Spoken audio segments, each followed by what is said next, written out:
Inferential statistics. Data collected from questionnaires or other instruments in quantitative research methods have to be analyzed and interpreted. Generally, statistical procedures are quantitative data approaches. In this section, we will look at these common statistical approaches and emphasize on a conceptual understanding for quantitative data analysis. Summarizes the statistical components that we will be looking at in this section. Mean. Summarizes the statistical components that we will be looking at in this section. The mean is used to measure central tendency or center of a score distribution generally. For example, the mean for the following set of integers 3, 4, 5, 7 and 6 equals 5. Mean in distributed scores. Standard deviation. A standard deviation tells us how close the scores are centered around the mean. As shown in figure, when the scores are bunched together around the mean, the standard deviation is small and the bell curve is steep. When the scores are spread away from the mean, the standard deviation is large and the bell curve is relatively flat. To explore better what standard deviation means, refer to the figure. The mean is 20 and the standard deviation, SD, is 5. Figure represents the score obtained on grid test for 2 organization terminals using cluster computing with the same mean of 20. One standard deviation, SD equals 5, from the mean in either direction on the horizontal axis accounts for around 68% of the organization in this group. In other terms, 68% terminals obtained 15 and 25 optimal time. 2 standard deviations, 5 plus 5 equals 10, away from the mean account roughly 95% of terminals. In other words, 95% terminals obtained a between 10 and 30 optimal time. 3 standard deviations, 5 plus 5 plus 5 equals 15, away from the mean account for roughly 99% terminals. In other words, 99% terminals obtained a between 5 and 35 optimal time. Testing for significant differences between 2 means using the t-test. Independent groups. Let's say you are conducting a study to compare the effectiveness of the use of Service Discovery Protocol independent variable in enhancing network appliances detection in home networks. The mean score and standard deviation for the application test are shown in a table and you want to test the null hypothesis. H0, there is no significant difference between the experimental group and the control group in terms of enhancing network appliances detection. To solve this, you may use the statistical approach called t-test to obtain the t-value for independent means. In this case, independent means that the 2 groups consist of different subjects.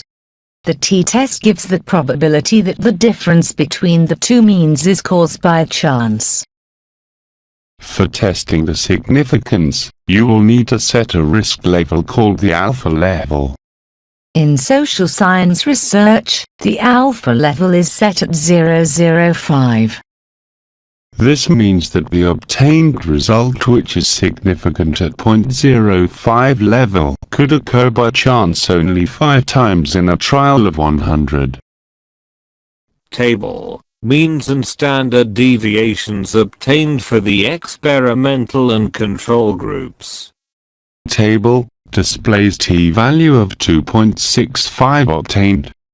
If you are using statistical software like SPSS or SAS, the probability value is given, for example, p less than 0.02.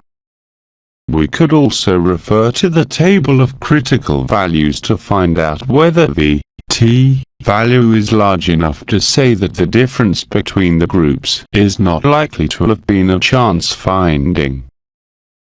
We can also determine the degrees of freedom, df, for the test, which is the sum of the terminals in both groups -2, for example n-2. By the given alpha level, the df and the t-value, we can refer to the t-value in the table of critical values. Refer to the table. The obtained t-value, 2.65, is bigger than the critical value, 2.1009, for 18 degree of freedom, 20 minus 2 equals 18. From this, we can conclude that the differences between the means for two organizations is significantly different at the 005 level of significance. Extract from the table of critical values. Please note the difference is not significant at the 001 level of significance because the t-value, 2.65, is smaller than the critical value, 2.8784, for 18 degrees of freedom. Testing for significant differences between two means using the t-test, dependent groups. Let us say you would like to conduct a study to compare the effectiveness of the use of service discovery protocol independent variable in enhancing network appliances detection, dependent variable in one home network, IEEE 802.11. You gave a pre-test, and after testing the protocol with the IEEE 802.11 network, you give a post-test. Here, the same group of subjects are tested twice. The mean score and standard deviation obtained for network detection are in the table. You want to test the null hypothesis. H0. There is no significant difference between the pre-test mean and the post-test mean in terms of network appliances detection enhancement. Means and standard deviation obtained for the pre-test and post-test scores. By using the t-test for dependent groups, we can obtain the value of 1.94. In this case, dependent means that the two means are obtained from the same groups. We can highlight that for 9 degrees of freedom, the critical value is 2.2622, which is larger than the t-value 1.94. We can conclude that the means are not significantly different at the 005 level of significance. Extract from the table of critical values of t. Testing for differences between means using one-way analysis of variance, ANOVA. In ANOVA, the mechanism is similar to t-test, although the method differs. Whenever a researcher wants to compare more than two means, he will always opt to use one-way analysis of variance, or widely known as ANOVA. For example, say you want to conduct an experiment on 3 types of buffering methods for video streaming over mobile device. The means and standard deviation obtained are shown in table. Means and standard deviation for 3 types of buffering methods. Summary of the buffering method analysis. In this example, a researcher used one-way ANOVA and obtained an f-value of 7.1811, which is significant at 0.003. Therefore, the null hypothesis of no differences between means is rejected. However, it is uncertain which of the differences contribute to the significance. To overcome this problem, another statistical approach needs to be considered. The researcher can perform post hoc comparisons such as Sheff test or Tukey test. These tests are usually applied after an analysis of variance. To key test for the analysis. From the table, we can conclude that there is no significant difference between the performance using buffer method 1 and buffer method 2. Buffer method 3 performs significantly better at significance level 005. Buffer method 3 also outperforms buffer method 1 at the 001 level of significance. Correlation coefficient. To find the relationship or correlation between two variables, the approach used is called correlation coefficient. For example, in a research work, you collected data on bandwidth rate and also jitter. You may want to find out if there is a correlation between bandwidth rate and jitter in network performance. It is important to note that correlation has direction and can be positive or negative. The Pearson product moment correlation coefficient, represented by R, is used to show the strength of relationship between two variables. A coefficient can range from R equals plus 1.00 to minus 1.00. Figure 9.5 shows what the coefficient means. Figure 9.5. Graphs showing different correlation coefficients. Source: http auroritsdogwaitlu.carishshalavo lectures %2015 20 Preg 2016 HTM. Figure shows our perfect positive correlation, R equals plus 1, which means an increase in variable y is also followed by an increase in variable x. Figure shows a perfect negative correlation, R equals minus 1, which means an increase in variable y is followed by a decrease in variable x or vice versa.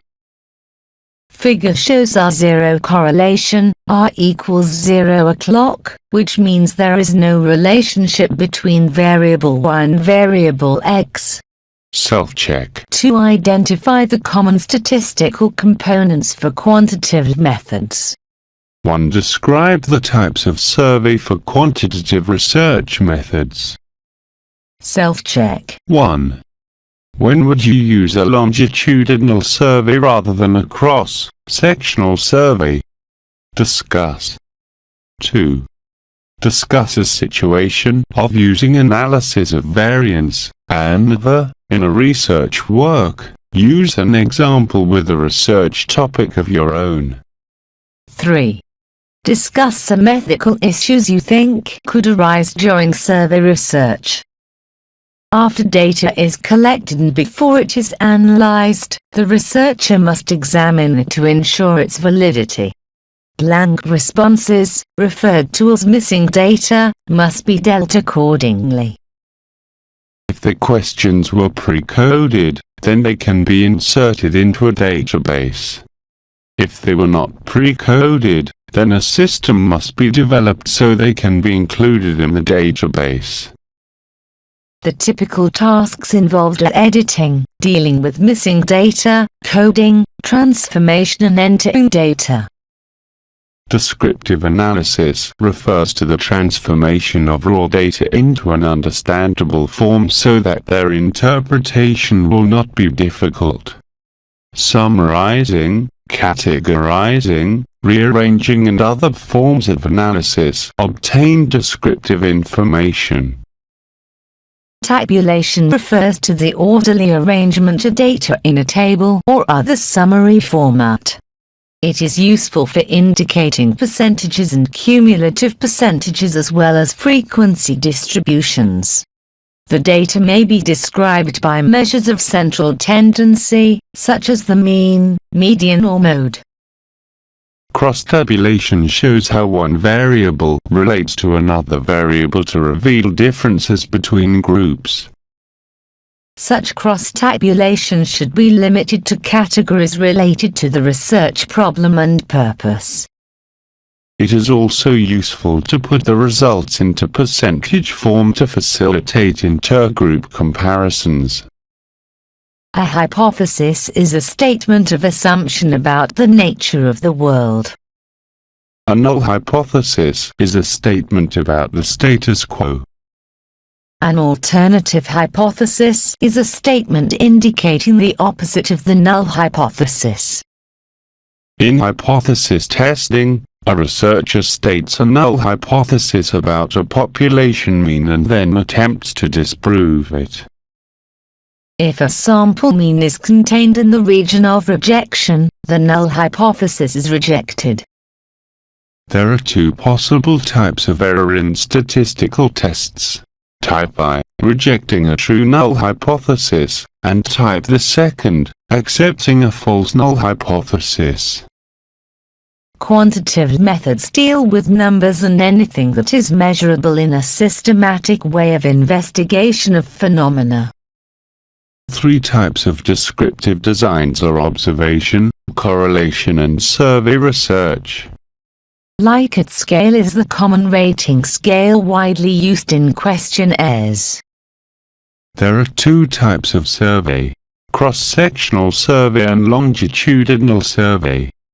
Questionnaires are used widely due to their cost-effectiveness and easier management nature.